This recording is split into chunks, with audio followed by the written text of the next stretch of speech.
Seasonal వ్యాధుల పట్ల ప్రజలంతా అప్రమత్తంగా ఉండాలని జిల్లా వైద్య ఆరోగ్య శాఖ అధికారి డాక్టర్ జె నరసింహనాయక్ తెలిపారు. బుధవారం ఆయన మీడియాతో మాట్లాడుతూ జ్వరాలు ప్రబలే సీజన్ కాబట్టి ప్రజలంతా వేడి పదార్థాలను తీసుకోవాలని, అలాగే త్రాగునీటిని కాచి చల్లార్చి తీసుకోవాలని సూచిస్తున్నారు.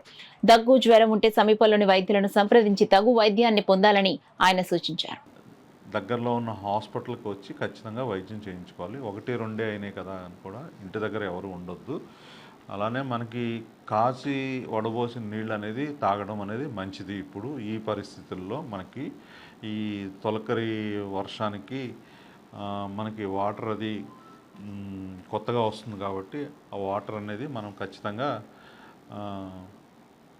కాచి వడబోసుకుని తాగితే మనకి ఆరోగ్యకరంగా ఉంటాము. అలానే వేడివేడి పదార్థాలు అనేది తీసుకోవాలి. ఈ ఎన్వి అనేది కూడా ఈ కాలంలో కొద్దిగా అవాయిడ్ చేయడం బెటర్ అనమాట. ఎక్కడన్నా నిల్వ ఉంచిన వాటర్ ఉన్నట్లయితే ఆ వాటర్ను కూడా మనం ఎవాక్యుయేట్ చేసేయాలి.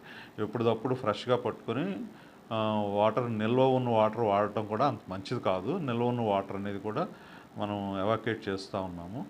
అలానే మనకి ఎవరికైనా వాంతులు, విరోచనాలు, కడుపు నొప్పి అలాంటి ఇబ్బంది ఉంటే మాత్రం ఖచ్చితంగా హాస్పిటల్కి వచ్చి వైద్యం చేయించుకోవాలని తెలియపరుస్తున్నాను.